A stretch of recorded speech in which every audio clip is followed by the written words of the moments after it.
Good morning at 7:03 on this Tuesday, August 20th. It's time to head to Studio B for Coleman and Company. Well, hello, everybody. Welcome. The sun is shining. It's a Tuesday, and we're ready to go for Vanderbilt Wilson County Hospital this morning. We have Tracy Pope here, as usual, Director of Community Relations. And, Tracy, good morning to you. Good morning, Coleman. Saw you at the fair. I know. It's a lively fair, and the heat is going to get us all if we don't watch out.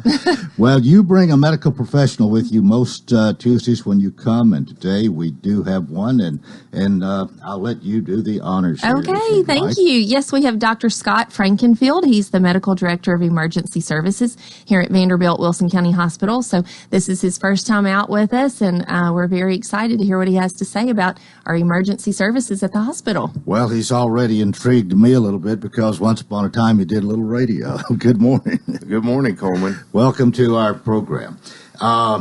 We want you to tell us a little bit about you, where you're from, how long you've been in Wilson County, and in fact, I always like to go back to the beginning and find out how somebody got in the medical profession, but take it a step at a time here. Gotcha. All right. Well, I have lived in Tennessee since 2009, in Wilson County since that time. I am originally from Indiana, but my grandparents lived in Mount Juliet as I grew up, and so it was always sort of a second home. Every summer I'd come down and spend a lot of time in Wilson County and out on the lake, and just decided when it was time to make a move from my hometown in Indiana, Tennessee would be a great place, and what better place than Wilson County.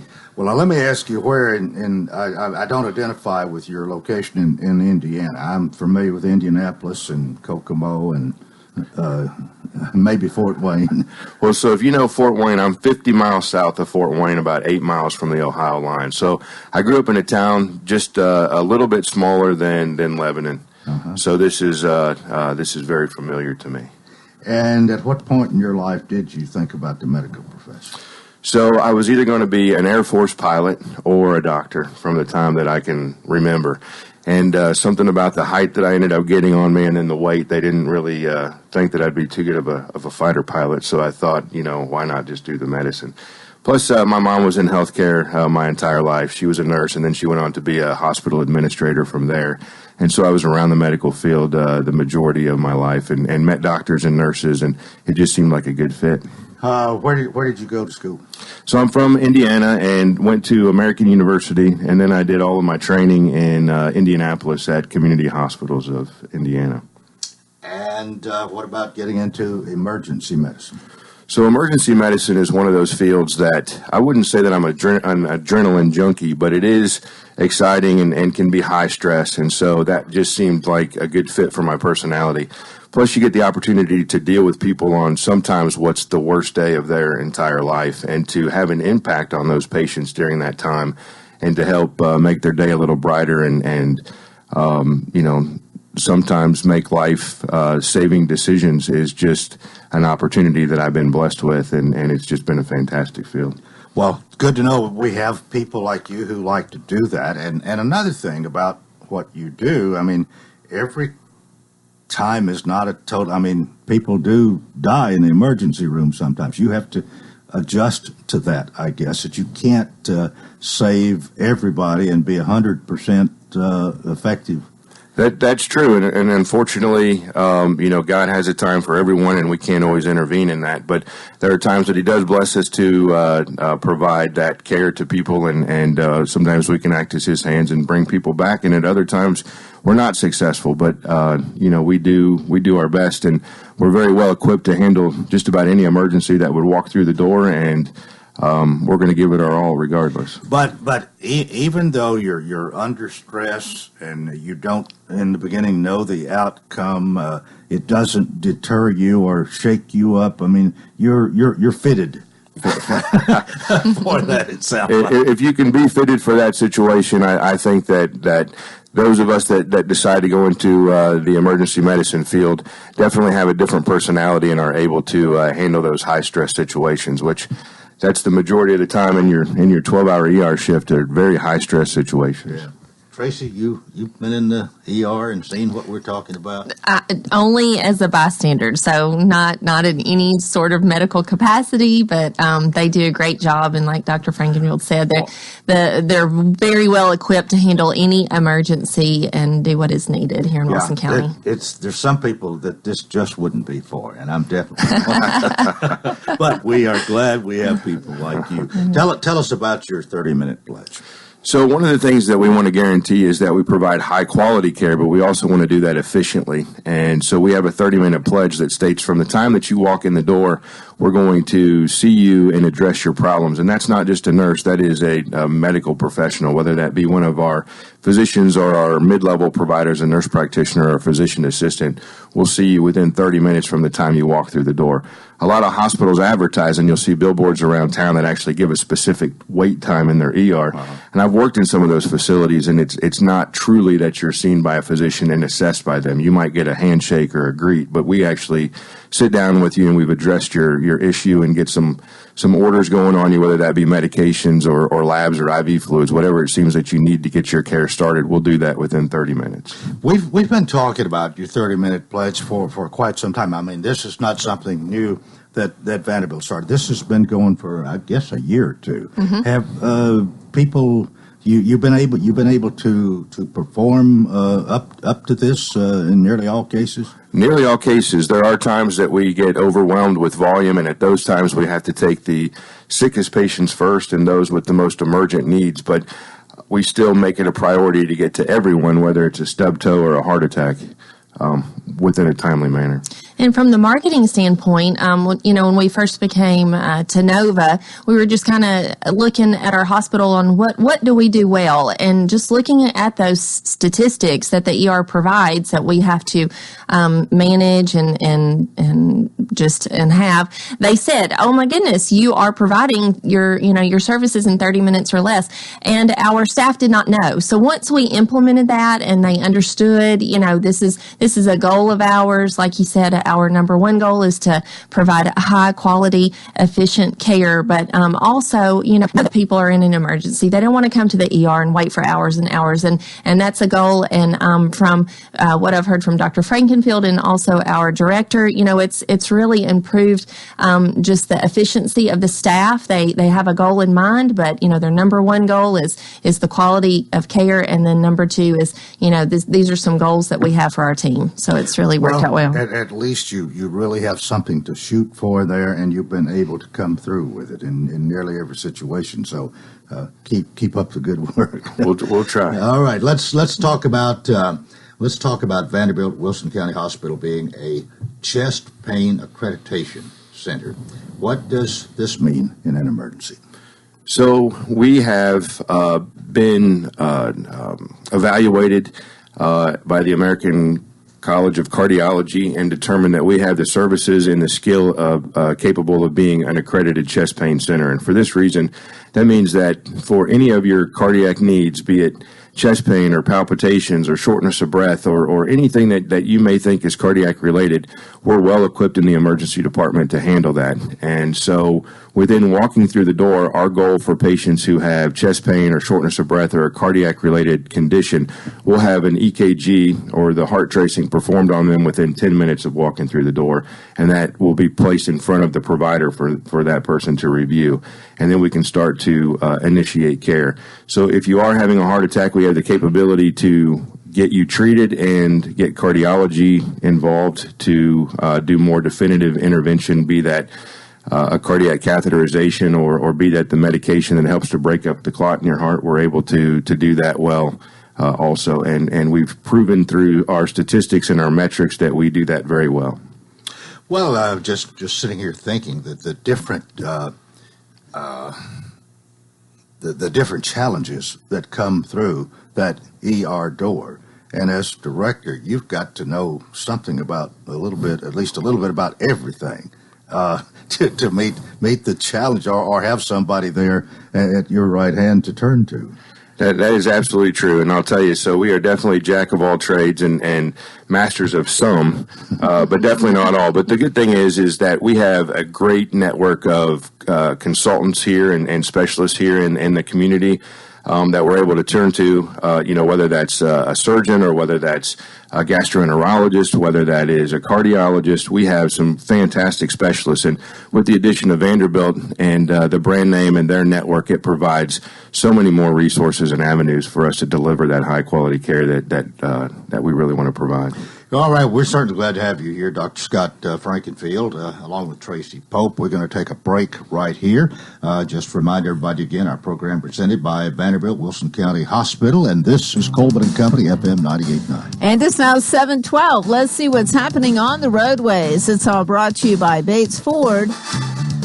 They have a regular oil change, $28.95. That includes up to 5 quarts of oil plus tax and disposals. The best price around.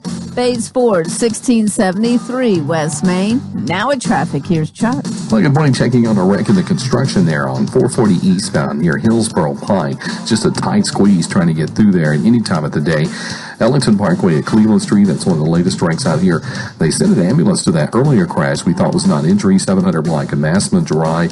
That earlier wreck 40 west over to the side near Spence Lane, just so heavy trying to get through Hermitage and Donaldson right now on 40 coming past the airport. Around the neighborhood oil change can come to you today at work or at home, saving you time and money. Call 709-2645. I'm Commander Chuck. You're on time traffic. It's a new day at Lebanon Health and Rehabilitation. Lebanon Health and Rehabilitation has experienced new leadership, a new atmosphere at the same location in the heart of Lebanon. Located at 731 Castle Heights Court on the Castle Heights campus, Lebanon Health and Rehabilitation is providing 5-star clinical outcomes to short-term and long-term care residents. Call 444-4319 for a tour and to experience the new culture. It's a new day at Lebanon Health Care and Rehabilitation. If you're a fan of Wilson County High School football, make sure to tune in to the Fakes and Hooker Scoreboard Show every Friday night after the LHS football game right here on WANT FM 98.9. Trent Perry and myself, John Boyce, will give you all the county scores as well as the entire mid-state. We will also interview each county coach after their game. The Scoreboard Show is brought to you by Fakes and Hooker, Designer's Carpet, Lebanon Appliance, Mitchie's Landscape and Design, Palmetto's Insurance, Sammy B's, and Kenny Salas with Blackwell Realty. That's the Fakes and Hooker Scoreboard Show every Friday night. Coleman and Company here on a Tuesday morning. We welcome you. We welcome our friends from Vanderbilt Wilson County Hospital. Tracy Pope is with us, and she has brought Dr. Scott Frankenfield this morning. And Dr. Frankenfield is the Medical Director, Emergency Services. He is in charge of the ER, where they have the 30-minute pledge, which we've already talked about. Let's talk about now, are you also a certified stroke center? We are, and once again, that came with the same scrutiny and evaluation that it did to become a chest pain accredited center. And we met all of those metrics and quality of care and therefore achieved that certification. And what that means for patients is that in that time that you develop stroke-like symptoms, be that weakness, numbness, tingling, dizziness, whatever may be a neurologic problem, you can feel safe in coming to our ER to be evaluated. We will get you to the CAT scan machine almost upon walking through the door and get those results back very quickly to initiate treatment as deemed necessary. Well, I think that when people come to the ER, they expect to be seen as fast as possible, expect something to get going. And I also think that if there's somebody there with a more difficulty medical emergency, they understand how you would you maybe take the worst first. Is that sort of protocol? That is a protocol. So the process is called triaging, and we determine who is the sickest of the folks that come in. And, there are times that everyone is sick. And, most people that come to the emergency department, again, as I said earlier, it can be the worst day of their life. But unfortunately, someone's worst day may be worse than yours when you come in. And for that reason, we do get the sickest of the sick back, or those that are at risk for the greatest complication. And we bring them back first. And unfortunately, it does cause some frustration on the part of those that are waiting. But just know that when it is your time, and if you do have that similar emergency, you're going to get brought back first at that time. And we're going to start to initiate care to get you out of that situation as quickly as possible. Well, what exactly does a patient expect when they come to the ER? And it kind of goes back on that previous answer, but it's one of those things where, understand that we are going to see you. We're going to provide, that efficient, high-quality care. You're going to get treated by a medical professional. You're going to get the appropriate testing and the appropriate treatment for that issue to take care of whatever it is that you came in for. But again, sometimes expectations of patients is that they'll be seen immediately, and unfortunately, that can't always be the case. And we do have people that get frustrated when 5 or 6 people will sign in at one time, and they wonder why the one that signed in 6 gets to go before the one that signed in first. And it just happens to be that based on our assessment and the risk that patient has for potential complications, they just had to come back and be seen first. Wouldn't this be basically true anywhere, any ER you went to? That's sort of a rule of thumb. 100%. That's anywhere that I've ever worked. I've been doing this for almost 20 years now. And it's just the nature of the game. Urgent cares work a little differently. Your primary care doctor's office works a little bit differently. They take, appointments, and unfortunately, the ER is not a place that we're able to take appointments. And if it was, it wouldn't be the That is correct. And so if there is one thing, I would just let people know that, this is one of those situations where we are going to get to you. We are going to provide care. And if you can just be patient, understanding that someone's worst day was worse than yours just on this date, and when it comes to be your turn, we'll be happy to see you first. Well, now that you are part of the Vanderbilt Health Network, how is that going to change the care that you provide to patients? You may have alluded to that a little bit earlier, but dwell on that a little bit, if you will. Well, I will tell you that this is an exciting time to be part of this hospital. In fact, probably one of the most exciting opportunities that I've had in my career to be part of this acquisition. It's the first time that Vanderbilt's ever purchased a community hospital. They have partnerships and they have their own private clinics, and they obviously have the main hospital downtown and they have their children's hospital, but the first time that they've ever purchased another hospital. And the potential that we have here in Wilson County is just phenomenal. In fact, I don't know that it's been realized by all parties yet how well and big this thing could get. It does give us a new opportunity to plug into the specialists and resources that Vanderbilt has. They have, specialties within specialties and then micro specialties in that. So you can really dwell down and dive in on some care that previously we might not have had access to, or we would have had to take the long way around to get it. And now that we're plugged into that network, I think that patients here in this community can be proud of what's going to happen. We're still sort of in the planning processes. At this time, we're still trying to figure out how all of this looks and how it will look. We're starting to build that roadmap. Right now, we wanted to make sure that on day one, we had the supplies that we needed, switching from the previous management company to now being owned by Vanderbilt, making sure that we were staffed, making sure that staff got paid and things like that. But now we're to the point where we're able to look at what the future goal for this organization is going to be. And I'm telling you, it is a truly exciting time. Well, I would just like to say that, there's lots of intelligent people at Vanderbilt just strategizing and focusing on what our plan is. We're not going to pick up the Vanderbilt model in Nashville and put it in Lebanon and Wilson County, because we have many independent medical staff members that have supported our hospital and our community for many years. And I think we're just looking at those services that we don't have, that a town our size, a community our size needs, and I think that they're going to be there to help implement those services and just make us, a larger entity and be able to take care of our community in just an extremely better way. Vanderbilt has had, I think, a great name in the medical field, and to have that, as you expressed it, they have affiliated with other hospitals and so on, but this is the first one that they've actually bought.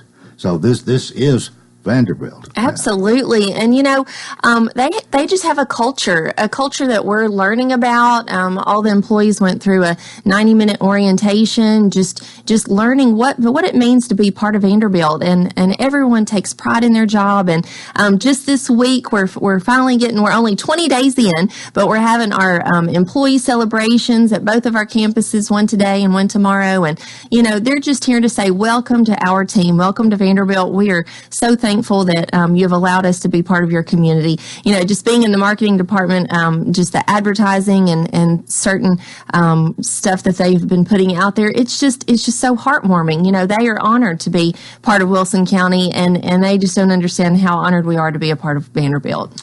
All right. Dr. Scott Frankenfield, understand that you were able to help in the main first aid station at the Wilson County Fair over the weekend. Tell us about the community partnership with the fair. So it was actually a great opportunity, and I walked in on Saturday, one of the hottest days of the year, maybe one of the hottest days of the decade, and I walked in not knowing what to expect, and into this medical tent. It's very well staffed. We have a partnership with Wilson County Emergency Medical Agency, WEMA, and they staffed members there at the fair, paramedics and EMTs, and they helped in the tent as well. But, I think that in the 3 hours that I worked, we saw 60-some patients, and most of them were heat-related injuries or heat-related illness. But it was actually fun to see the fair from that perspective. I've been going to the Wilson County Fair since I moved down here, so for the past 10 years, and love it. But to see it from that perspective was just a little bit different. What do you do if somebody's a little overcome by heat and in those situations? In that situation there, it was interesting because, while I'm in the ER, I have every tool and every medication at my disposal. And there, we had Gatorade. Not so much. Right, not so much. We had Gatorade, we had some Band-Aids, we had ice packs, and we had the ability to check your blood pressure and vital signs. And if anything was needed beyond that, we were able to contact WEMA, who was able to provide further services. And then from there, if patients needed further care, we were able to transfer them to our emergency department, where we were able to use our full arsenal of techniques and tools to get them treated. But it was interesting. And people, a big thing, let me just say this to help, prevent some of the things that I saw when I was there Saturday. Drink plenty of fluids, take your breaks, get in the shade, get in the air conditioning when you can. Try to go later in the day. We saw some fairly sick people. In fact, in that 3 hours that I was there, we ended up having to transfer several patients out to the ER because they were overcome by the heat. Oh, well, this is more serious than I realized. More serious than I realized it was going to be. True. We got 2 or 3 minutes here. We like to find out about our guests and whatever. You're from Indiana, and you're a doctor. You work probably long hours. You work, if you're in the ER, if the call comes, you got to go. But you got to do something for recreation or downtime, or are you a sports enthusiast? I am. I like basketball. I like baseball. But I will tell you this right now, I'm living vicariously through my children. So I have 7 children, six sons and 1 daughter, and all of them are involved in their various activities. And so if you want to talk about hobbies or being a sports fan, right now it's my kids. And so what are they involved in sports? They are, and so whether which ones? So soccer. So there was soccer initially, and I'm not a big soccer fan, but I will tell you that I've been to my share of soccer games. but basketball, baseball, and my son for the first time ever. My oldest is 15, and he's playing football for the first time in his life. And was recruited out by the coach. I think coach might have seen his dad and thought, well, he's going to have some size on him, and maybe he should come try to play some football. Because how tall are you? Like 6'? Almost 6'5". Okay, 6'5". Yeah. Where does he play? So he actually was in the Wilson County school system for quite some time, and then when he started high school, he started at Donaldson Christian Academy. Okay, DCA. DCA. A freshman? He is a sophomore. Mm-hmm. So number 21, be on the lookout for him. What position does he play? So he plays wide receiver. Okay, all right. Yeah, he's tall but lean. He probably he needs to put some weight on, but he'll be good. You mentioned baseball. You have a professional team. So being from Indiana, you had the choice. You could either be a Cubs fan or a Reds fan. And since I was right in the middle of the state, maybe closer to the north side, I'm a Cubs fan. Oh, Coleman, that looks like I didn't sit well with you. Been a Reds fan really all my life. So I've been a Cubs fan since 3rd grade. We split 4 games weekend before last. That's right. That is right. So nobody really won. Although I thought the Reds ought to won 3 of them. Anyway. Well, glad to know a little bit about you, but it is good to be able to get out of a stressful situation, relax a little bit, or at least go to your children's sports activities. And with 7 of them, you've got plenty to do. It sounds like 100%. And I'll tell you, sometimes those situations are more stressful than the ones I see in the ER. Any of your children going to follow you in the medical profession? You have any idea yet? I will tell you, I have some very intelligent children, and I have some children that are still sort of searching for what they want to do. And at this time, I don't know. Some of them say that they want to be a doctor, and some of them are still, thinking, I think I've got an astronaut in the bunch. I think I have a Broadway actor in the bunch, and outside of that, I think the others are still choosing. We got a minute to go. Tracy, anything you want to follow up with here this morning? We've certainly had a good conversation with Dr. Frankenfield. Yes. I would just like to mention, as a representative of Vanderbilt Wilson County Hospital, I'm part of the Wilson County Health Council, and September is Suicide Awareness Month, and we are hosting an event called Never Alone. It's going to be at Cumberland University on September the 5th from 6 to 7. It's just we're inviting the community to join us for our annual event to honor our friends and loved ones that have been touched by suicide. It's going to be at 6 o'clock at Baird Chapel, but if you come early at 5:30, we're going to have some refreshments provided, and it's a partnership with the Tennessee Suicide Prevention Network, Cumberland University, Wilson County Health Council, and then Vanderbilt Wilson County. So we're excited about that, and just come out. It'll be a really nice event put on by a lot of people that put a lot of time and effort into it. So that's coming up. I think I have a program scheduled. You do. Brenda Harper. She's going to be here soon. Right. So, yeah. All right. Dr. Scott Frankenfield, thanks for being with us today. We wish you well. I appreciate it. And Tracy, we'll see you in 2 weeks. Sounds good. All right. That is part 1 of Coleman and Company, presented by Vanderbilt Wilson County Hospital. Here, this is Coleman and Company, FM 98.9. And it's 7:29. Let's see what's happening on the roadways. Want to thank Absolute Kubota and Rental Lamprey Quality Tractor Implements, including cutters, finish mowers, box blades, tillers, and more. 5-year gearbox warranty. Extremely durable and well built. 1325 West Main. Now at traffic. Here's Chuck. Well, good morning. They're still trying to finish up this accident out here on 440 eastbound right before you get to Hillsboro Pike in that construction. 24 west at OHB, South Nashville on a crash as you start up through that construction zone on 24. All that traffic coming out of Rutherford County, Ellington Parkway near Douglas, checking on a crash at that location as well. Heavy through Kingston Springs now. 40 east coming in from Dixon County. The 10th annual Oktoberfest coming up September 27th through October 3rd at Ober-Gatlinburg. Check it out, obergatlinburg.com. I'm Commander Chuck. You're on time traffic.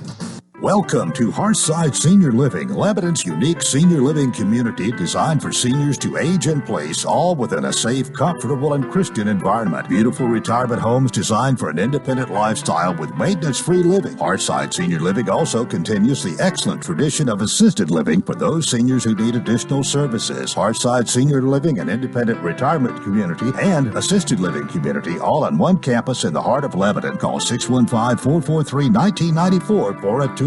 71 degrees all the way. 73 degrees, please. So what's your perfect degree of comfort? We'll help you find it with professional Rheem HVAC service that'll keep your home comfy year-round, save on energy costs, and may qualify for utility rebates and tax credits. So enjoy a new degree of comfort. 72 degrees, and I'm good to go. Financing available through TVA's Energy Right program and your local power company. Call Randy's Heat and Air 237-3604.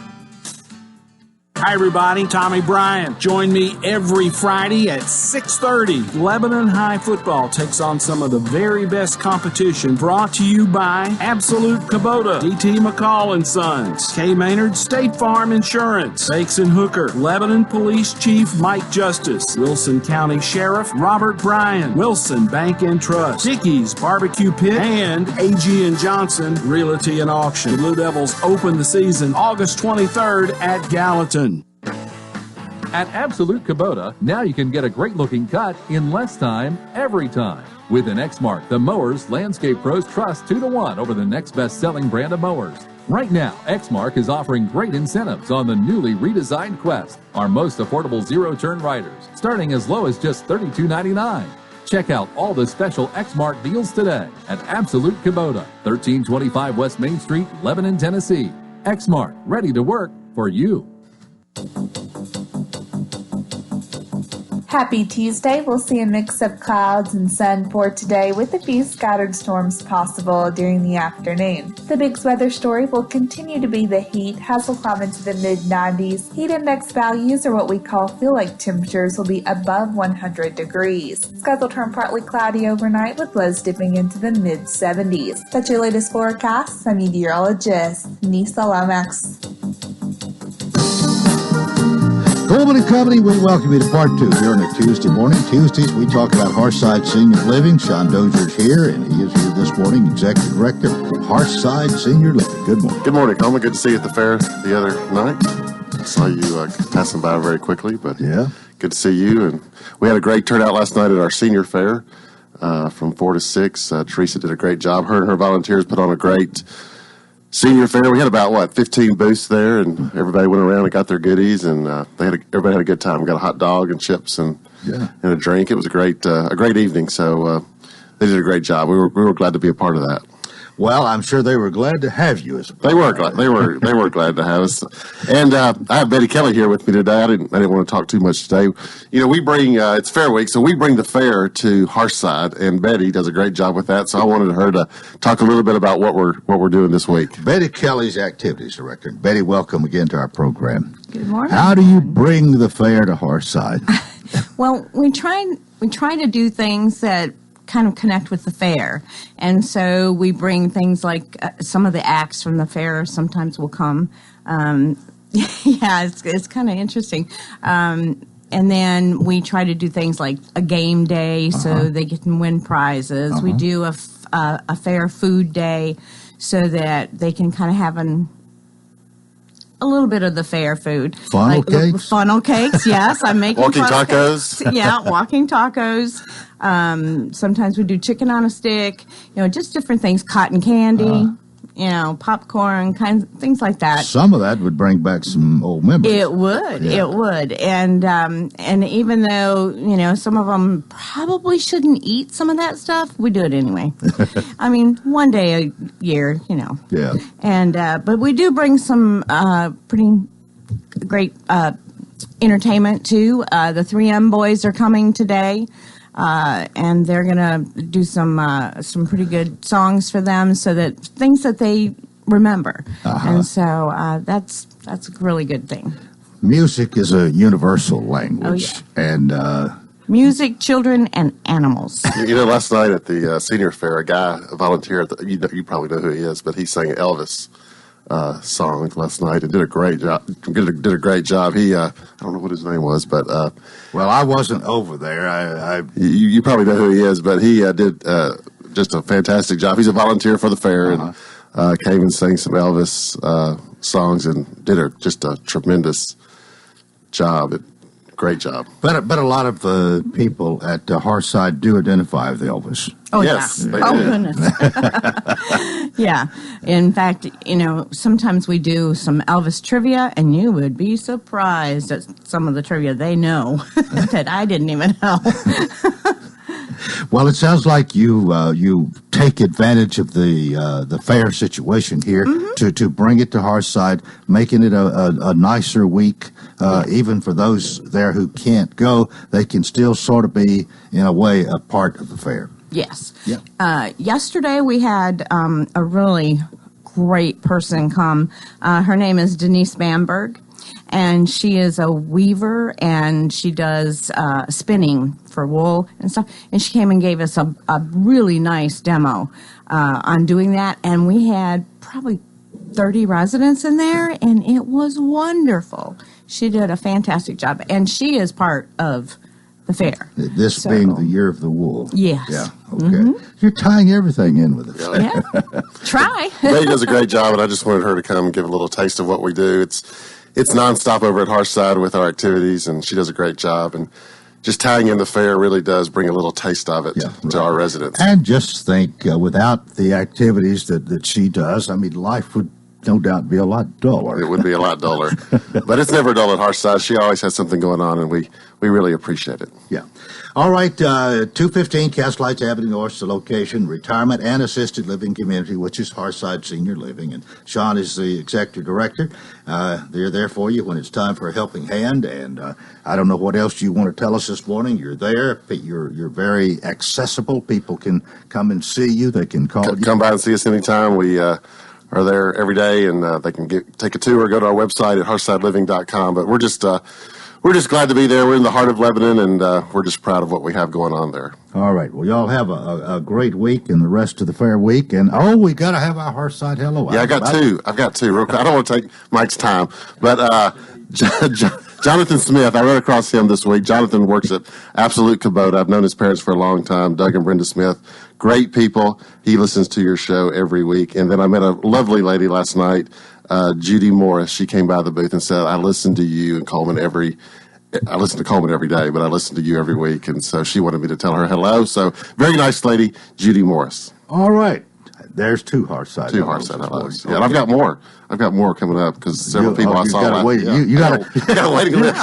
A waiting list. A Hearthside hello waiting list. Well, that's good. We don't have to worry about somebody. That's right. I've got several. Okay. Well, we'll continue next week. Y'all have a good one. Thank you very much. You too. Okay. We are about 21 minutes before the hour, and it's time for Mike Jennings to make his monthly appearance to Coleman & Company. Mike is here. We both wore Watertown shirts today. We're ready. We are in the fashion world, aren't we? Well, I was thinking what to wear, and I like in the summertime these are really wonderful shirts, and then I'll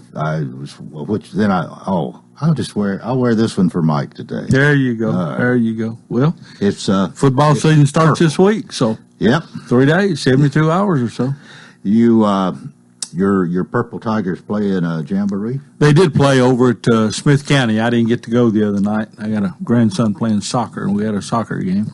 The other football. Did they do okay? Yeah, they did okay. He's 4 years old, so he just knows that every now and then you kick it. He doesn't really know where you kick it to. Just if it comes by, kick it. I was really asking about the Purple Tigers. Oh, okay. Well, did they do okay? They did. They won, as I understand, the varsity won their quarter, and then the junior varsity lost their quarter. So, and I think they're going to, from what I'm hearing, I've not seen them practice or play. From what I understand, they're going to be pretty solid. Yeah. Maybe not as solid as last year. Well, I got something that you might be interested in, and you might not. But on the great giveaway at the fair, Keith Harrison came up with this idea to have two doors on that big barrel. Mm-hmm. One is the UT door, or no, he says it's the Tennessee door, and the other is the Commodore. Mm-hmm. And so we flip a coin, and if you to see which one will come out first, the first ticket comes out of one of those. Well, anyway, then we wonder which one's going to be the winning ticket. Where's it going to come out of? Well, so far, this time, the winning ticket, there's been a winning ticket all 3 nights. This first ticket Friday night, first ticket Sunday night, second ticket last night. And all 3 of the winning tickets have come out of the Tennessee door. So you're ahead 3-0. We're undefeated right now. How about that? It's been a long time since we could say that. Long time. But I mentioned that to say, of course, the great giveaway. It's all the great giveaways. $1,000 is a nice amount of money to win. But tonight, somebody takes home a vehicle. Yep. 3 tractors and 4 cars. Choice. Seen them around the fair. They're 8:30 in the arena. So we'll have hopefully have a superb crowd there, and maybe the rain will stay away long enough for us to get through and do it in dry weather. Yeah, I hope so. Well, you had a county committee. Anything you want to say about the Vols, by the way? I mean, it's not that far away till it's not. What now? 11 days, I guess, and I don't know much about it. People ask me about, what do you think about what's on? So I don't read much this time of year because everybody says we're going to be better. We're going to do this. We love Coach so-and-so, whatever. I want to see what they do when they get in front of a crowd. Yeah. And so I'll start reading maybe next week when they start specifically preparing for an opponent. I like to know about that opponent. I like to know who's lining up for us. But now, you've got a relatively easy opponent to start out with. You're not playing the University of Georgia. No, we're playing a team out of Georgia. I know. Yeah. What is it, Georgia Southern? Georgia State. Georgia State. Yeah. They're even less than Georgia's. I have no idea. We don't overlook anybody, trust me. Well, you're supposed to win that one and yes, get your feet on the ground good. And we are. That's not the first time that's kind of been the way a lot of teams have done over the years. Mm-hmm. But I don't know who did the scheduling for Vanderbilt, but they're playing the University of Georgia. Yeah, I heard that. For the school that prides itself on being the smartest school in the conference, they ain't too smart in scheduling. Well, after they beat Georgia, they're going to get some respect. Oh, they will. They'll get some news out of that. Yeah. I'm not going to hold my breath on that one, but Okay, county commission meeting last night. I don't think there was a lot of things to consider, but the one big thing was a big thing, that being the budget for the fiscal year. It was, and we have a budget this morning. The budget went through pretty much unscathed. We have a budget. We have tax rate the same as last year. No tax increase. No any type of fee increase with this budget that I'm aware of. So, it went through a lot smoother than I thought it would last night. In one way, we could say there's nothing to get excited about, but not having a tax increase is pretty exciting to me. It really is, with everything that's going on around us and with the growth we have, Coleman, but with everything that's going on around us in other counties where you're hearing about pretty massive tax increases. Coleman, I said something 8 or 9 years ago that I think is coming to fruition. I don't think it is in Wilson County as much because we've done a better job of planning, frankly. But back in 2008, 2009, 2010, when things were bad, people were saying, well, just don't buy the things you don't need. Just cut them out. Well, it's not a question of not needing them. It was a question of you couldn't afford them then. But sooner or later, you'll buy them. Sooner or later, cars wear out, dump trucks wear out, ambulances wear out, fire trucks wear out, police cars wear out. And where you delayed those purchases like a lot of people did, it's catching up with them now, and they have to pay for it. So, yes, it's easy. It's not easy. You can find a way to cut some. But if you need those things, and if you're in a growing county of 145,000 people, you got to have them. You got to pay for them. And we've done a little better job of doing that, especially under Mayor Hutto's administration. They've done a pretty good job of balancing things out and handling the growth as best we can. So we didn't get hit like a lot of counties around us. All right, I have a question or two about this, and we need to take a break right here, so we'll save that till we come back. But again, Mike Jennings, our county attorney, is with us this morning, and this is Coleman and Company, FM 98.9.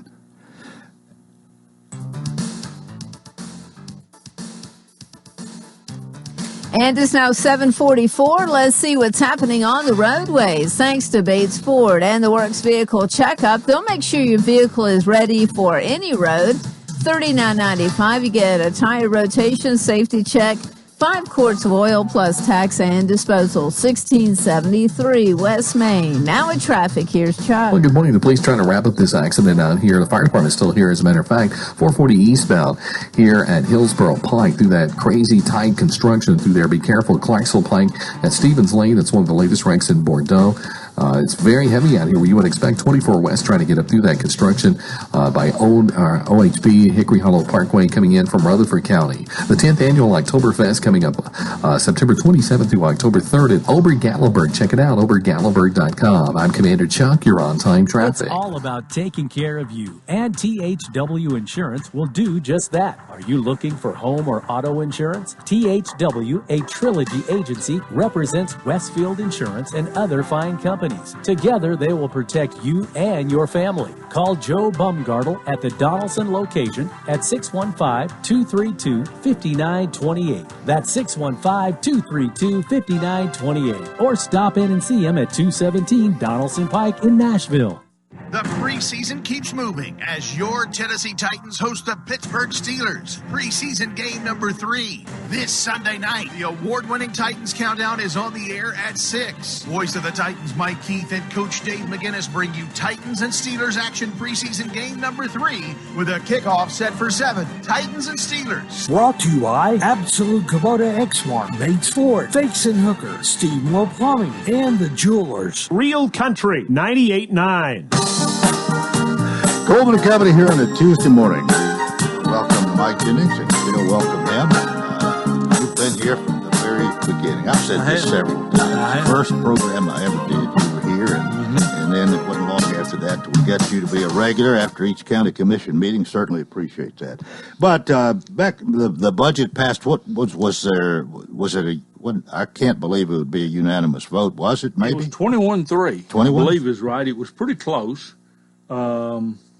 Pretty close to unanimous. Pretty close, 21-3, and we had one absent last night, so that's it. And then the tax rate, of course, holding the line was 24-0. So we did have one amendment to the budget. We added, kind of in a circuitous way, the motion was to add $8,500 to the PEG channel, and then there was a motion to amend that to reduce it by $2,100. They kept saying take away, and said, well, you can't take away something you hadn't given them yet. So they reduced it by $2,100 and wound up adding $6,400 to the budget. That's the only thing that was changed. The budget committee did a really good job, the finance director and all the folks that participated. And, you know, if you looked at meeting last night, you'd say, well, these people didn't spend a lot of time on it. They spent all summer on it. Yeah. So when it came time to get to the vote, they were ready to vote. I don't guess anybody got everything they asked for.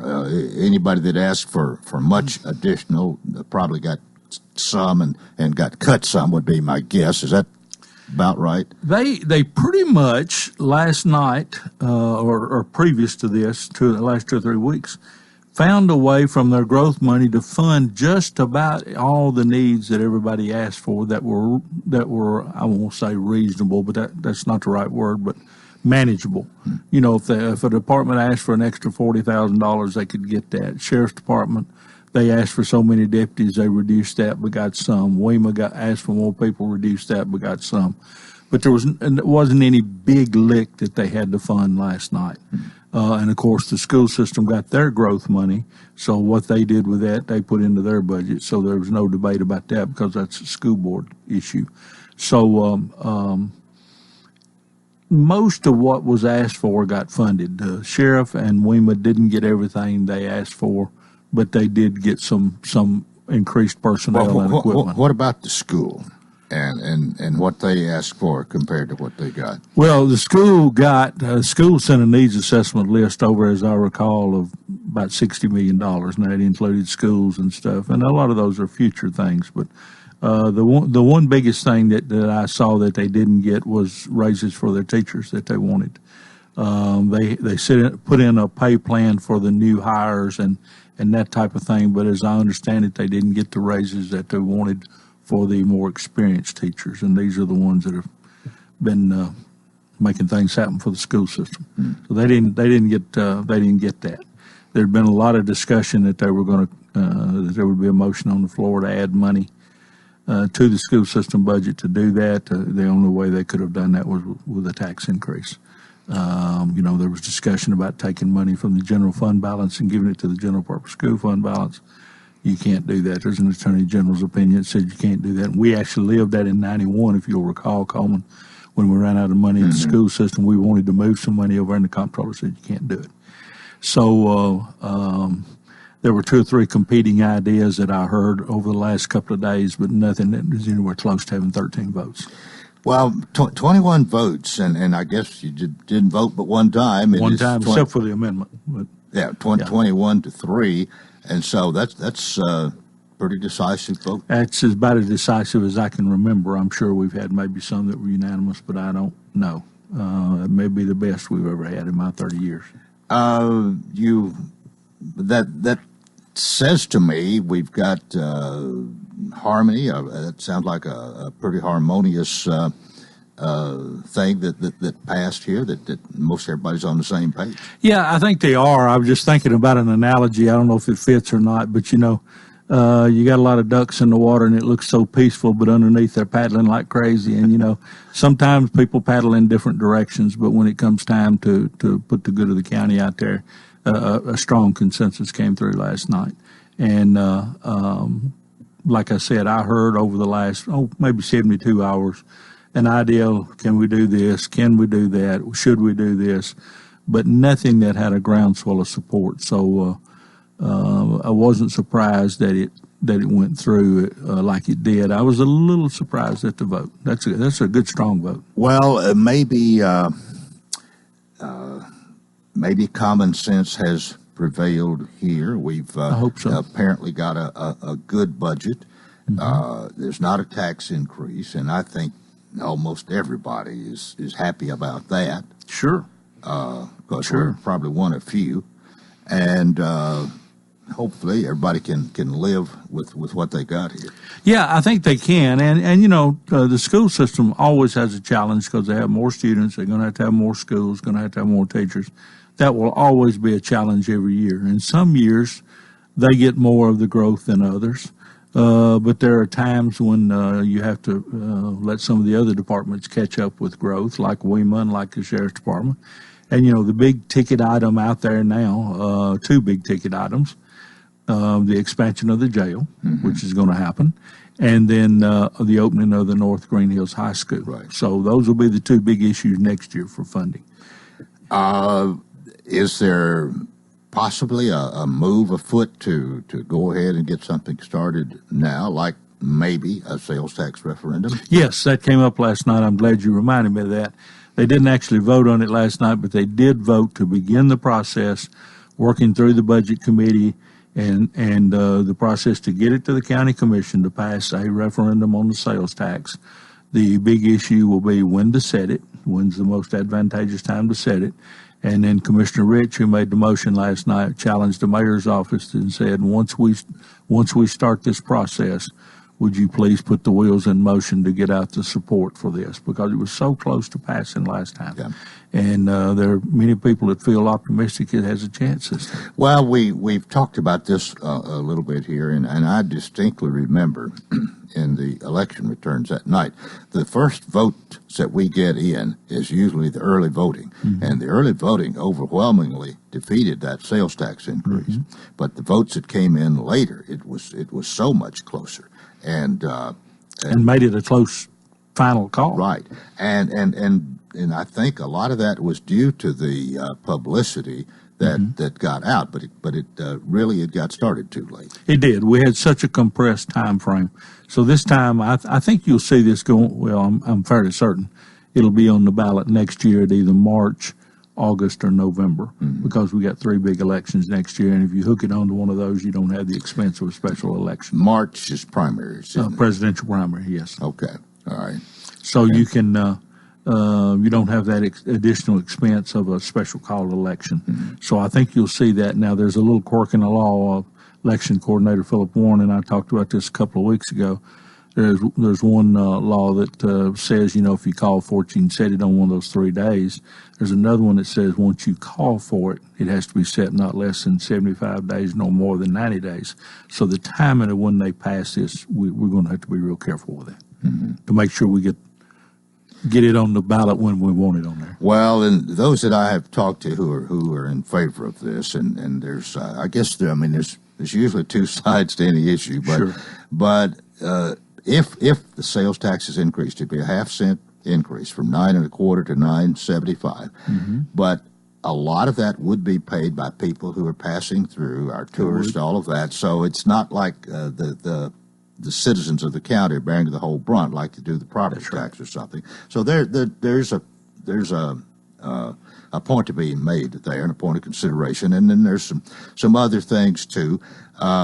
I know that a lot of times people are very reluctant to vote a tax on themselves. That's pretty much been true. But in this case, it especially in view of what happened at the latter end of that last, it wouldn't surprise me if this actually happened. I think this one's got a chance. I don't think it's got an overwhelming chance. I think it's got a chance. One thing I'll tie in there, I hear things from time to time that mean something to me, and then I forget them until somebody like yourself reminds me. But at our last development and tourism meeting, our tourism director, Amy Nichols, reported that tourism in Wilson County in 2018 was up, I forget, I believe it was $172 million total, but I believe it was up either $12 or $18 million over the year before.